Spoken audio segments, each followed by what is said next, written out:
गणतंत्र दिवस की पूर्व संध्या पर देश और विदेश में रहने वाले आप सभी भारत के लोगों को मेरी हार्दिक बधाई। हम सबको एक सूत्र में बांधने वाली भारतीयता के गौरव का यह उत्सव है। सन 1950 में आज ही के दिन हम सबकी इस गौरवशाली पहचान को औपचारिक स्वरूप प्राप्त हुआ था। उस दिन भारत विश्व के सबसे बड़े गणतंत्र के रूप में स्थापित हुआ और हम भारत के लोगों ने एक ऐसा संविधान लागू किया जो हमारी सामूहिक चेतना का जीवंत दस्तावेज है। हमारे विविधतापूर्ण और सफल लोकतंत्र की सराहना पूरी दुनिया में की जाती है। हर साल गणतंत्र दिवस के दिन हम अपने गतिशील लोकतंत्र तथा राष्ट्रीय एकता की भावना का उत्सव मनाते हैं। महामारी के कारण इस वर्ष के उत्सव में धूमधाम भले ही कुछ कम हो, परंतु हमारी भावना हमेशा की तरह सशक्त है। गणतंत्र दिवस का यह दिन उन महानायकों को याद करने का अवसर भी है जिन्होंने स्वराज के सपने को साकार करने के लिए अतुलनीय साहस का परिचय दिया तथा उसके लिए देशवासियों में संघर्ष करने का उत्साह जगाया। 2 दिन पहले 23 जनवरी को हम सभी देशवासियों ने जय हिंद का उद्घोष करने वाले नेताजी सुभाष चंद्र बोस की 125वीं जयंती पर उनका पूर्ण स्मरण किया है। स्वाधीनता के लिए उनकी ललक और भारत को गौरवशाली बनाने की उनकी महत्वाकांक्षा हम सब के लिए प्रेरणा का स्रोत है। हम अत्यंत सौभाग्यशाली हैं कि हमारे संविधान का निर्माण करने वाली सभा में उस दौर की सर्वश्रेष्ठ विभूतियों का प्रतिनिधित्व था। वे लोग हमारे महान स्वाधीनता संग्राम के प्रमुख ध्वजवाहक थे। लंबे अंतराल के बाद भारत की राष्ट्रीय चेतना का पुनर्जागरण हो रहा था। इस प्रकार वे असाधारण महिलाएं और पुरुष एक नई जागृति के अग्रदूत की भूमिका निभा रहे थे। उन्होंने संविधान के प्रारूप के प्रत्येक अनुच्छेद, वाक्य और शब्द पर सामान्य जनमानस के हित में विस्तृत चर्चा की। वह विचार मंथन लगभग 3 वर्ष तक चला। अंततः डॉक्टर बाबा साहेब आम्बेडकर ने प्रारूप समिति के अध्यक्ष की हैसियत से संविधान को आधिकारिक स्वरूप प्रदान किया और वह हमारा आधारभूत ग्रंथ बन गया। यद्यपि हमारे संविधान का कलेवर विस्तृत है क्योंकि उसमें राज्य के कामकाज की व्यवस्था, संविधान की संक्षिप्त प्रस्तावना में लोकतंत्र, न्याय, स्वतंत्रता, समानता और बंधुत्व के मार्गदर्शक सिद्धांत सारगर्भित रूप से उल्लिखित हैं। इन आदर्शों से उस ठोस आधारशिला का निर्माण हुआ है जिस पर हमारा भव्य गणतंत्र मजबूती से खड़ा है। इन्हीं जीवन मूल्यों में हमारी सामूहिक विरासत भी परिलक्षित होती है। इन जीवन मूल्यों को मूल अधिकारों तथा नागरिकों के मूल कर्तव्यों के रूप में हमारे संविधान द्वारा बुनियादी महत्व प्रदान किया गया है। अधिकार और कर्तव्य एक ही सिक्के के 2 पहलू हैं। संविधान में उल्लिखित मूल कर्तव्यों का नागरिकों द्वारा पालन करने से मूल अधिकारों के लिए समुचित वातावरण बनता है। आह्वान किए जाने पर राष्ट्र की सेवा करने के मूल कर्तव्य को निभाते हुए हमारे करोड़ों देशवासियों ने स्वच्छता अभियान से लेकर कोविड टीकाकरण अभियान को जन आंदोलन का रूप दिया है।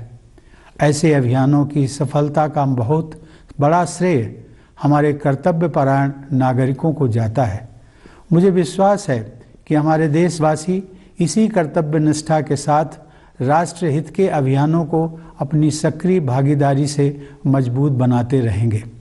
प्यारे देशवासियों, भारत का संविधान 26 नवंबर 1949 को संविधान सभा द्वारा अंगीकृत, अधिनियमित और आत्मार्पित किया गया।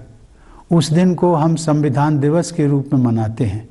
उसके 2 महीने बाद 26 जनवरी 1950 से हमारा संविधान पूर्णतः प्रभावी हुआ। ऐसा सन 1930 के उस दिन को यादगार बनाने के लिए किया गया था जिस दिन भारतवासियों ने पूरी आज़ादी हासिल करने का संकल्प लिया था।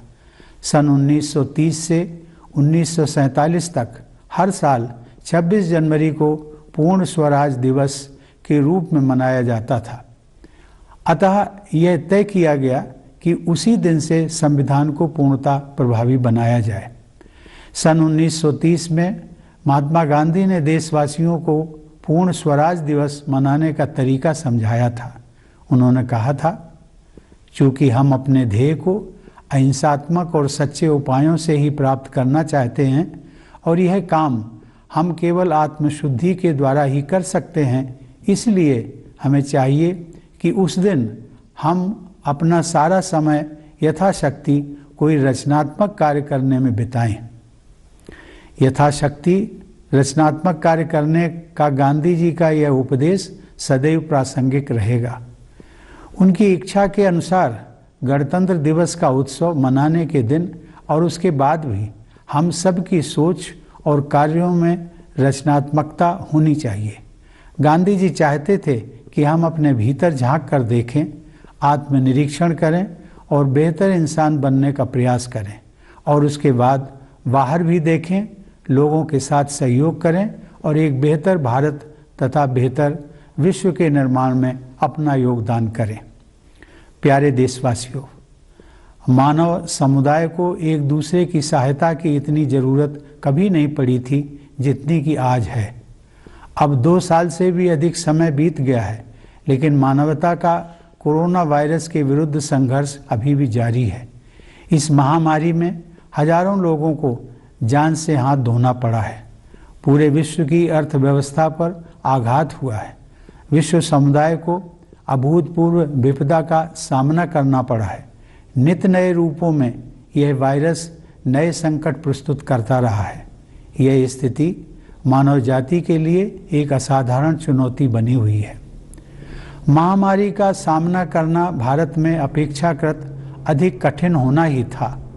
हमारे देश में जनसंख्या का घनत्व बहुत ज़्यादा है और विकासशील अर्थव्यवस्था होने के नाते हमारे पास इस अदृश्य शत्रु से लड़ने के लिए उपयुक्त स्तर पर बुनियादी ढांचा तथा आवश्यक संसाधन पर्याप्त मात्रा में उपलब्ध नहीं थे। लेकिन ऐसे कठिन समय में ही किसी राष्ट्र की संघर्ष करने की क्षमता निखरती है। मुझे यह कहते हुए गर्व का अनुभव होता है कि हमने कोरोना वायरस के खिलाफ असाधारण दृढ़ संकल्प और कार्य क्षमता का प्रदर्शन किया है। पहले वर्ष के दौरान ही हमने स्वास्थ्य सेवा के बुनियादी ढांचे को विस्तृत तथा मजबूत बनाया और दूसरे देशों की मदद के लिए भी आगे बढ़े। दूसरे वर्ष तक हमने स्वदेशी टीके विकसित कर लिए और विश्व इतिहास में सबसे बड़ा टीकाकरण अभियान शुरू कर दिया। यह अभियान तेज गति से आगे बढ़ रहा है। हमने अनेक देशों को वैक्सीन तथा चिकित्सा संबंधी अन्य सुविधाएं प्रदान कराई हैं। भारत के इस योगदान की वैश्विक संगठनों ने सराहना की है। दुर्भाग्य से संकट की स्थितियां आती रही हैं क्योंकि वायरस अपने बदलते स्वरूपों में वापसी करता रहा है। अनगिनत परिवार भयानक विपदा के दौर से गुजरे हैं। हमारी सामूहिक पीड़ा को व्यक्त करने के लिए मेरे पास शब्द नहीं हैं, लेकिन एकमात्र सांत्वना इस बात की है कि बहुत से लोगों की जान बचाई जा सकी है। महामारी का प्रभाव अभी भी व्यापक स्तर पर बना हुआ है, अतः हमें सतर्क रहना चाहिए और अपने बचाव में तनिक भी ढील नहीं देनी चाहिए। हमने अब तक जो सावधानियां बरती हैं उन्हें जारी रखना है। मास्क पहनना और सोशल डिस्टेंसिंग बनाए रखना कोविड अनुरूप व्यवहार के अनिवार्य अंग रहे हैं।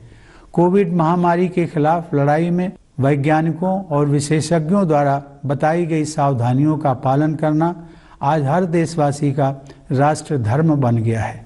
यह राष्ट्र धर्म हमें तब तक निभाना ही है जब तक यह संकट दूर नहीं हो जाता। संकट की इस घड़ी में हमने यह देखा है कि कैसे हम सभी देशवासी एक परिवार की तरह आपस में जुड़े हुए हैं। सोशल डिस्टेंसिंग के कठिन दौर में हम सब ने एक दूसरे के साथ निकटता का अनुभव किया है। हमने महसूस किया है कि हम एक दूसरे पर कितना निर्भर करते हैं। कठिन परिस्थितियों में लंबे समय तक काम करके यहाँ तक कि मरीजों की देखभाल के लिए अपनी जान जोखिम में डालकर भी डॉक्टरों, नर्सों और पैरामेडिक्स ने मानवता की सेवा की है।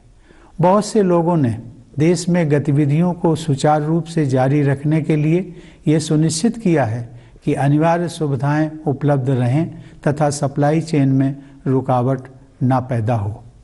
केंद्र और राज्य स्तर पर जन सेवकों, नीति निर्माताओं, प्रशासकों और अन्य लोगों ने समयानुसार कदम उठाए हैं। इन प्रयासों के बल पर हमारी अर्थव्यवस्था ने फिर से गति पकड़ ली है।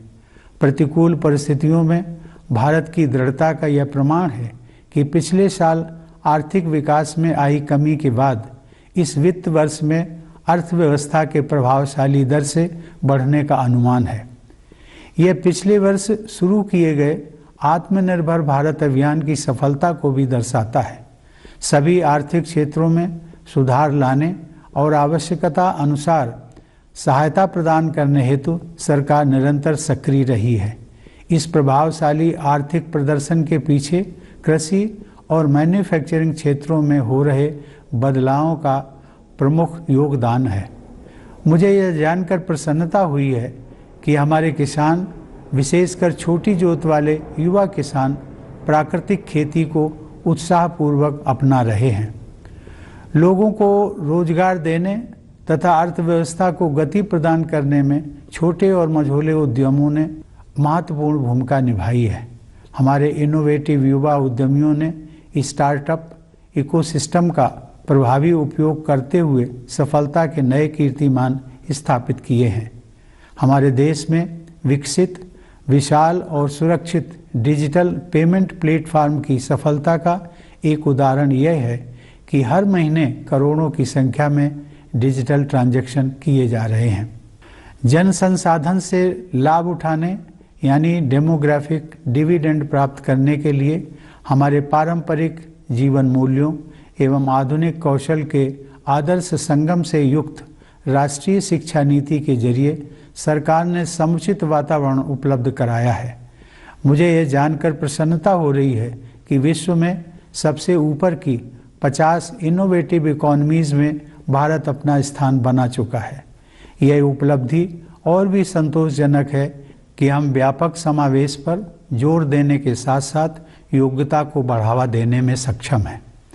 देवियों और सज्जनों, पिछले वर्ष ओलंपिक खेलों में हमारे खिलाड़ियों के शानदार प्रदर्शन से लोगों में खुशी की लहर दौड़ गई थी। उन युवा विजेताओं का आत्मविश्वास आज लाखों देशवासियों को प्रेरित कर रहा है।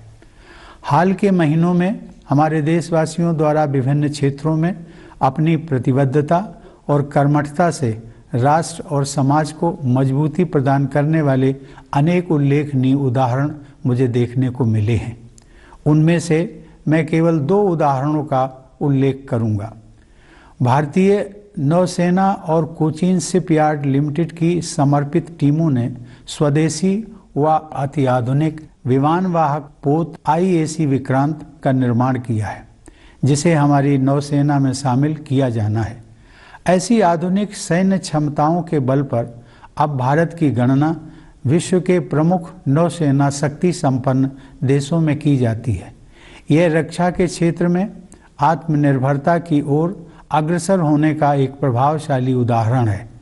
इससे हटकर एक विशेष अनुभव मुझे बहुत हृदय स्पर्शी लगा।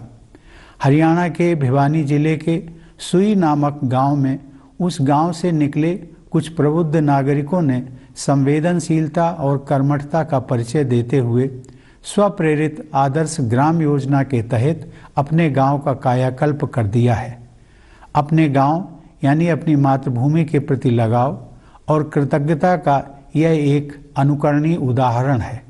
कृतज्ञ लोगों के हृदय में अपनी जन्मभूमि के प्रति आजीवन ममता और श्रद्धा बनी रहती है। ऐसे उदाहरण से मेरा यह विश्वास दृढ़ होता है कि एक नया भारत उभर रहा है, सशक्त भारत और संवेदनशील भारत। मुझे विश्वास है कि इस उदाहरण से प्रेरणा लेकर अन्य सक्षम देशवासी भी अपने अपने गांव एवं नगर के विकास के लिए योगदान देंगे। इस संदर्भ में आप सभी देशवासियों के साथ मैं एक निजी अनुभव साझा करना चाहूँगा। मुझे पिछले वर्ष जून के महीने में कानपुर देहात जिले में स्थित अपनी जन्मभूमि अर्थात अपने गांव परौंख जाने का सौभाग्य मिला था। वहां पहुंचकर अपने आप ही मुझमें अपने गांव की माटी को माथे पर लगाने की भावना जाग उठी, क्योंकि मेरी मान्यता है कि अपने गांव की धरती के आशीर्वाद के बल पर ही मैं राष्ट्रपति भवन तक पहुंच सका हूं। मैं विश्व में जहां भी जाता हूं, मेरा गांव और मेरा भारत मेरे हृदय में विद्यमान रहते हैं। भारत के जो लोग अपने परिश्रम और प्रतिभा से जीवन की दौड़ में आगे निकल सके हैं, उनसे मेरा अनुरोध है कि अपनी जड़ों को, अपने गांव, कस्बे, शहर को और अपनी माटी को हमेशा याद रखिए। साथ ही आप सब अपने जन्म स्थान और देश की जो भी सेवा कर सकते हैं अवश्य कीजिए। भारत के सभी सफल व्यक्ति यदि अपने अपने जन्म स्थान के विकास के लिए निष्ठापूर्वक कार्य करें तो स्थानीय विकास के आधार पर पूरा देश विकसित हो जाएगा। प्यारे देशवासियों, आज हमारे सैनिक और सुरक्षाकर्मी देश अभिमान की विरासत को आगे बढ़ा रहे हैं। हिमालय की असहनीय ठंड में और रेगिस्तान की भीषण गर्मी में अपने परिवार से दूर वे मातृभूमि की रक्षा में तत्पर रहते हैं। हमारे सशस्त्र बल तथा पुलिसकर्मी देश की सीमाओं की रक्षा करने तथा आंतरिक व्यवस्था बनाए रखने के लिए रात दिन चौकसी रखते हैं, ताकि अन्य सभी देशवासी चैन की नींद सो सकें। जब कभी किसी वीर सैनिक का निधन होता है तो सारा देश शोक संतप्त हो जाता है। पिछले महीने एक दुर्घटना में देश के सबसे बहादुर कमांडरों में से एक जनरल बिपिन रावत, उनकी धर्मपत्नी तथा अनेक वीर योद्धाओं को हमने खो दिया। इस हादसे से सभी देशवासियों को गहरा दुख पहुंचा। देवी और सज्जनों, देश प्रेम की भावना देशवासियों की कर्तव्य निष्ठा को और मजबूत बनाती है। चाहे आप डॉक्टर हों या वकील, दुकानदार हों या ऑफिस वर्कर, सफाई कर्मचारी हों या मजदूर, अपने कर्तव्य का निर्वहन निष्ठा व कुशलता से करना देश के लिए आपका प्राथमिक और सबसे महत्वपूर्ण योगदान है। सशस्त्र बलों के सर्वोच्च कमांडर के रूप में मुझे यह उल्लेख करते हुए प्रसन्नता हो रही है कि यह वर्ष सशस्त्र बलों में महिला सशक्तिकरण की दृष्टि से विशेष महत्वपूर्ण रहा है। हमारी बेटियों ने परंपरागत सीमाओं को पार किया है और अब नए क्षेत्रों में महिला अधिकारियों के लिए स्थायी कमीशन की सुविधा आरंभ हो गई है। साथ ही सैनिक स्कूलों तथा सुप्रतिष्ठित नेशनल डिफेंस एकेडमी से महिलाओं के आने का मार्ग प्रशस्त होने से सेनाओं की टैलेंट पाइपलाइन तो समृद्ध होगी ही, हमारे सशस्त्र बलों को बेहतर जेंडर बैलेंस का लाभ भी मिलेगा। मुझे विश्वास है कि भविष्य की चुनौतियों का सामना करने के लिए भारत आज बेहतर स्थिति में है। 21वीं सदी को जलवायु परिवर्तन के युग के रूप में देखा जा रहा है और भारत ने अक्षय ऊर्जा के लिए अपने साहसिक और महत्वाकांक्षी लक्ष्यों के साथ विश्व मंच पर नेतृत्व की स्थिति बनाई है। निजी स्तर पर हम में से प्रत्येक व्यक्ति गांधी जी की सलाह के अनुरूप अपने आसपास के परिवेश को सुधारने में अपना योगदान कर सकता है। भारत ने सदैव समस्त विश्व को एक परिवार ही समझा है। मुझे विश्वास है कि विश्व बंधुत्व की इसी भावना के साथ हमारा देश और समस्त विश्व समुदाय और भी अधिक समरस तथा समृद्ध भविष्य की ओर आगे बढ़ेंगे। प्यारे देशवासियों, इस वर्ष जब हमारे देश की आज़ादी के 75 साल पूरे होंगे, तब हम अपने राष्ट्रीय इतिहास का एक महत्वपूर्ण पड़ाव पार करेंगे। इस अवसर को हम आज़ादी का अमृत महोत्सव के रूप में मना रहे हैं। मुझे यह जानकर प्रसन्नता हो रही है कि बड़े पैमाने पर हमारे देशवासी, विशेषकर हमारे युवा, इस ऐतिहासिक आयोजन में उत्साहपूर्वक भाग ले रहे हैं। यह न केवल अगली पीढ़ी के लिए बल्कि हम सभी के लिए अपने अतीत के साथ पुनः जुड़ने का एक शानदार अवसर है। हमारा स्वतंत्रता संग्राम हमारी गौरवशाली ऐतिहासिक यात्रा का एक प्रेरक अध्याय था। स्वाधीनता का यह 75वां वर्ष उन जीवन मूल्यों को पुनः जागृत करने का समय है जिनसे हमारे महान राष्ट्रीय आंदोलन को प्रेरणा मिली थी। हमारी स्वाधीनता के लिए अनेक वीरांगनाओं और सपूतों ने अपने प्राण न्यौछावर किए हैं। स्वाधीनता दिवस तथा गणतंत्र दिवस के राष्ट्रीय पर्व न जाने कितनी कठोर यातनाओं एवं बलिदानों के पश्चात नसीब हुए हैं। आइए गणतंत्र दिवस के अवसर पर हम सब श्रद्धापूर्वक उन अमर बलिदानियों का भी स्मरण करें। प्यारे देशवासियों, हमारी सभ्यता प्राचीन है, परंतु हमारा यह गणतंत्र नवीन है। राष्ट्र निर्माण हमारे लिए निरंतर चलने वाला एक अभियान है। जैसा एक परिवार में होता है, वैसे ही एक राष्ट्र में भी होता है कि एक पीढ़ी अगली पीढ़ी का बेहतर भविष्य सुनिश्चित करने के लिए कड़ी मेहनत करती है। जब हमने आज़ादी हासिल की थी, उस समय तक औपनिवेशिक शासन के शोषण ने हमें घोर गरीबी की स्थिति में डाल दिया था, लेकिन उसके बाद के 75 वर्षों में हमने प्रभावशाली प्रगति की है। अब युवा पीढ़ी के स्वागत में अवसरों के नए द्वार खुल रहे हैं। हमारे युवाओं ने इन अवसरों का लाभ उठाते हुए सफलता के नए प्रतिमान स्थापित किए हैं। मुझे विश्वास है कि इसी ऊर्जा, आत्मविश्वास और उद्यमशीलता के साथ हमारा देश प्रगति पथ पर आगे बढ़ता रहेगा तथा अपनी क्षमताओं के अनुरूप विश्व समुदाय में अपना अग्रणी स्थान अवश्य प्राप्त करेगा। मैं आप सभी को पुनः गणतंत्र दिवस की हार्दिक शुभकामनाएं देता हूं। धन्यवाद। जय Hind.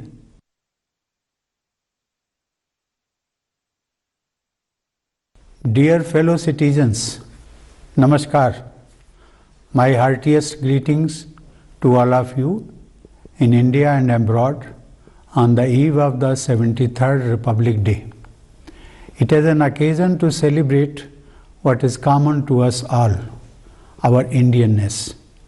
It was on this day in 1950 that this sacred essence of us all assumed a formal shape. That day, India was established as the largest democratic republic, and we the people put into effect a constitution that is an inspired document of our collective vision. The diversity and vibrancy of our democracy is appreciated worldwide. It is this spirit of unity and of being one nation which is celebrated every year as Republic Day. This year's celebrations may be muted due to the pandemic, but the spirit is as strong as ever. On this occasion, let us also remember the great freedom fighters who showed incomparable courage in their pursuit of the dream of Swaraj and fired up the people to fight for it. 2 days ago, on 23rd January, all of us observed the 125th birth anniversary of Netaji Subhash Chandra Bose, who had adopted the energizing salutation of Jai Hind. His quest for independence and his ambition to make India proud inspire all of us. We are immensely fortunate that the Constituent Assembly, which prepared the document, included some of the best minds of their generation. They were the leading lights of our great freedom struggle. After long years, the soul of India was reawakening, and these exceptional men and women were the harbingers of a new dawn. They discussed threadbare every article, every phrase and every word on behalf of the people. The churning went on for close to 3 years. Eventually, it was Dr. Babasaheb Ambedkar who, as chairman of the drafting committee, prepared the final version that has become our founding document. While the text of the Constitution dealing with the details of the workings of the state is quite long, the preamble sums up its guiding principles: democracy, justice, liberty, equality, and fraternity. They form the bedrock on which our republic stands. These are the values that form our collective inheritance. These values have been accorded primacy in our Constitution in the form of fundamental rights and fundamental duties of the citizens. Rights and duties are two sides of the same coin. The observance of the fundamental duties mentioned in the Constitution by the citizens creates the proper environment for enjoyment of fundamental rights. By fulfilling the fundamental duty of rendering national service when called upon to do so, crores of our people have transformed the Swachh Bharat Abhiyan and the COVID vaccination drive into mass movements. A great deal of credit for the success of such campaigns goes to our dutiful citizens.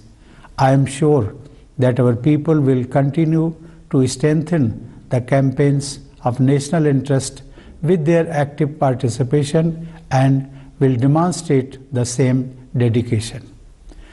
The Constitution of India was enacted and adopted by the Constituent Assembly on 26 November 1949, which we now celebrate as Constitution Day. But it was made effective 2 months later. This was done to mark that day in 1930 when India resolved to win complete freedom. From 1930 to 1947, every year 26th January was celebrated as Purna Swaraj Day, and that was the day chosen to put the Constitution into force. Writing in 1930, Mahatma Gandhi had advised fellow citizens how Purna Swaraj Day was to be celebrated.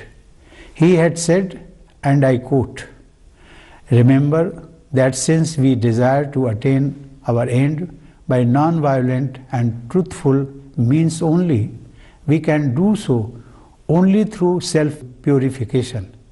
We should therefore devote the day to doing such constructive work as lies in our power to do." Unquote.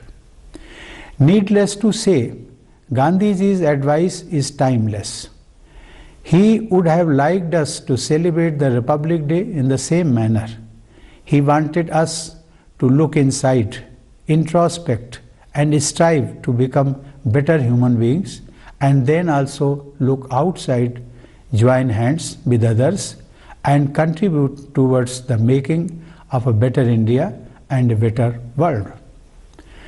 Dear fellow citizens, the world has never been in so much need of help as now.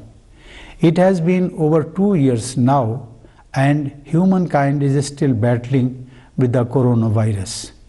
Hundreds of thousands of lives have been lost, and the world economy has been reeling under the impact.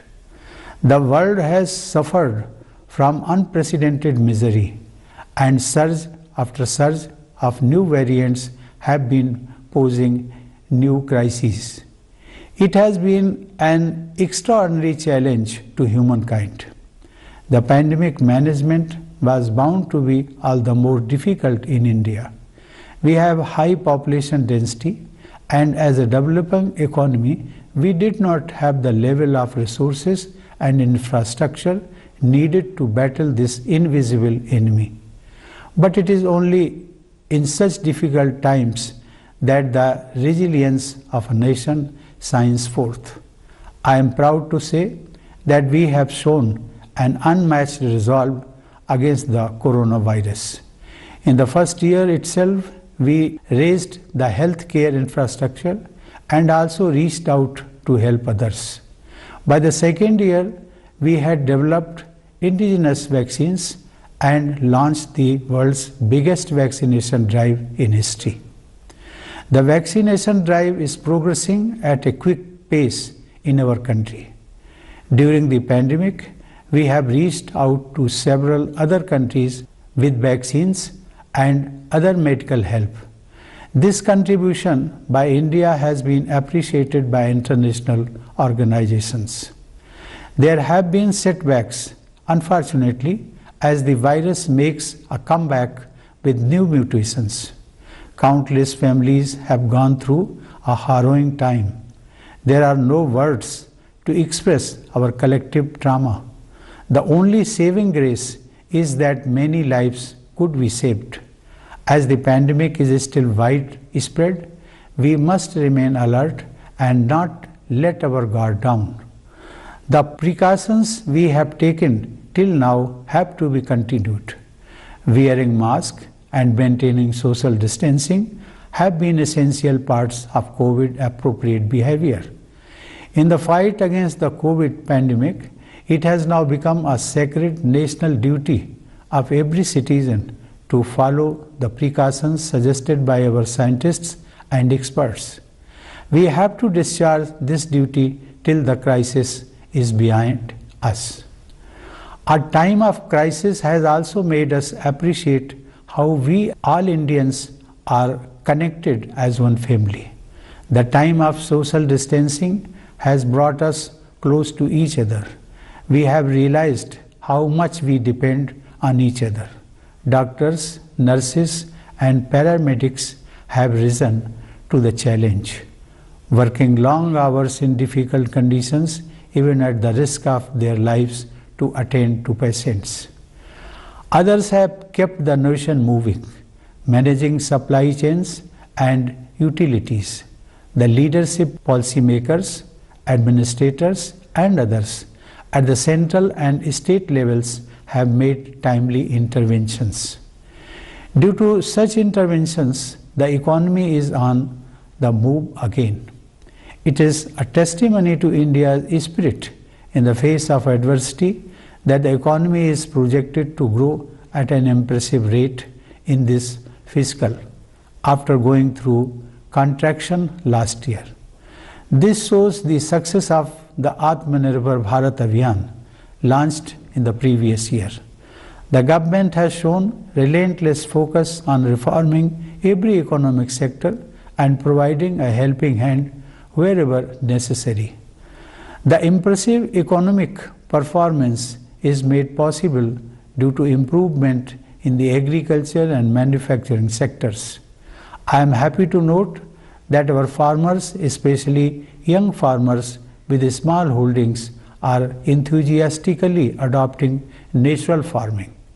Small and medium enterprises have played an important role in providing employment to people and imparting impetus to the economy.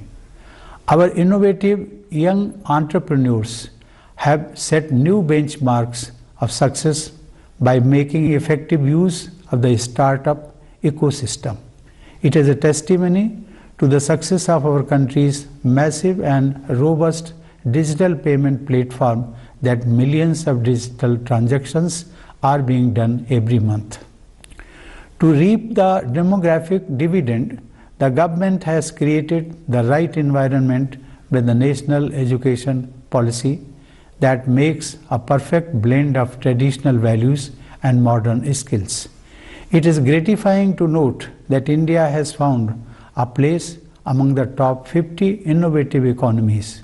It is all the more satisfying to note that we have been able to promote merit while also stressing upon all-round inclusion.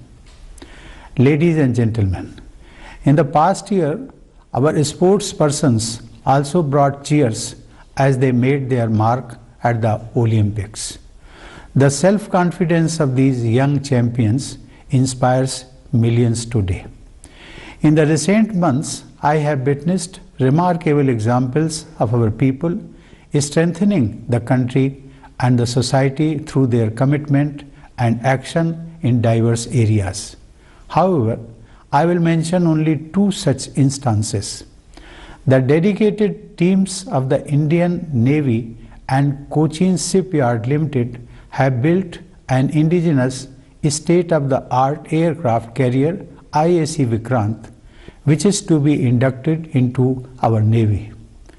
Due to such modern military capabilities, India is now counted among the world's leading naval powers. This is an impressive example of moving towards self-reliance in the field of defense. Apart from this, I found one special experience very touching. In a village called Sui in Bhiwani district of Haryana, some enlightened citizens who belong to that village have transformed the village under the Swaprerit Adarsh Gram Yojana, demonstrating sensitivity and diligence. This example of expressing affection and gratitude for one's village or native land is worth emulating. There remains lifelong love and reverence for their native land in the hearts of grateful people. This example strengthens my belief that a new India is emerging, a strong India and a sensitive India. Sashakt Bharat, Samvedansheel Bharat. I am sure that taking inspiration from this example, other resourceful people will also contribute for the development of their villages and cities. In this context, I would like to share a personal experience with all of you. I had the privilege of visiting my birthplace, that is my village Paronk, at Kanpur, Dehat district in the month of June last year.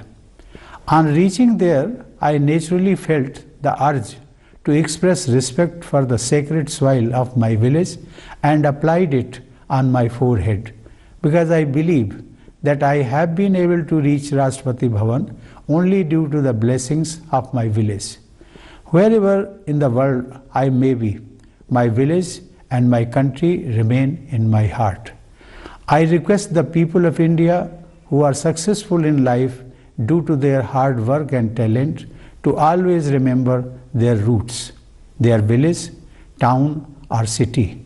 Also, all of you must serve your place of birth and your country in whatever way you can.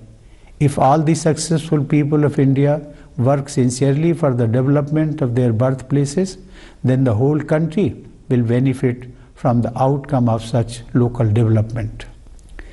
Dear fellow citizens, today it is our soldiers and security personnel who carry on the legacy of national pride.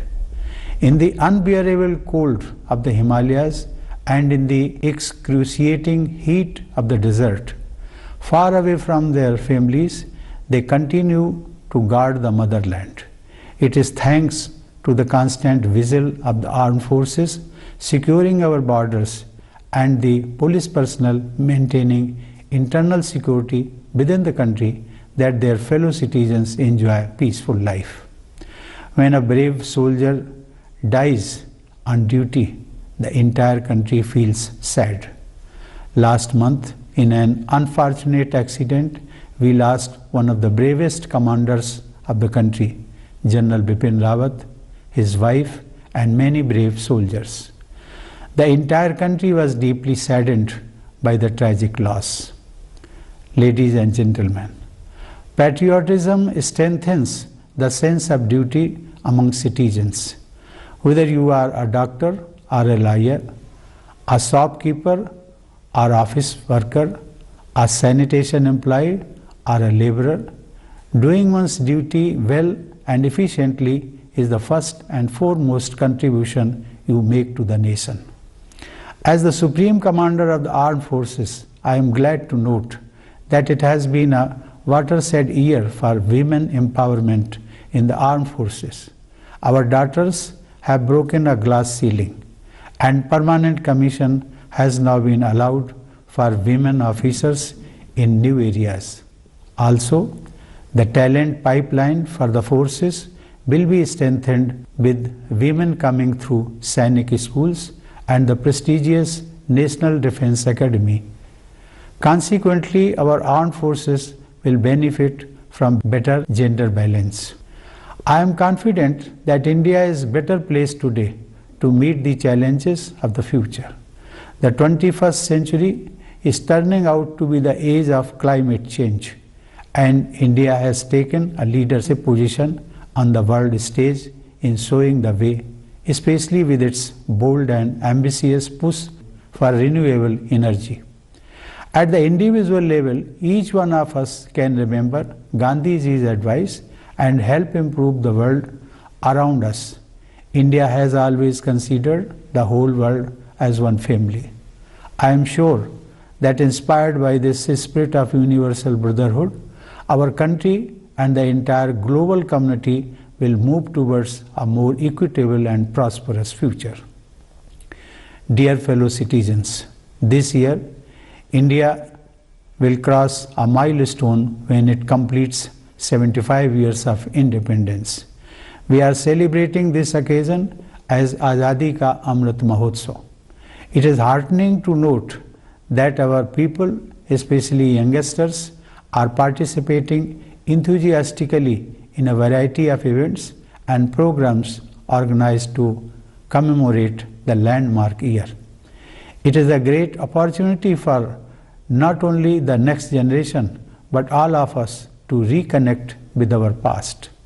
Our freedom struggle was an inspiring chapter in our splendid saga.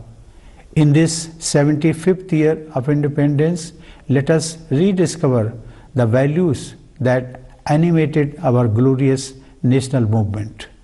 Many men and women laid down their lives for our freedom. Our freedom fighters have suffered unimaginable torture and made countless sacrifices for us to enjoy the festivals of Independence Day and Republic Day. Let us gratefully recall their immortal sacrifices on the occasion of Republic Day. Ladies and gentlemen, India is an ancient civilization but a young republic. For us, nation building is a constant endeavor. As in a family, so in a nation. One generation works hard to ensure a better future for the next generation. When we won independence, the exploitation of colonial rule had left us in utter poverty. But in 75 years, we have made impressive progress. New opportunities await the next generation. Our youth have taken advantage of these opportunities and set new benchmarks of success. I am sure that with this energy, confidence and entrepreneurship, our country will continue to march ahead on the path of progress and will definitely secure its rightful place, befitting its potential in the global community. I once again wish all of you a happy Republic Day. Thank you. Jai Hind.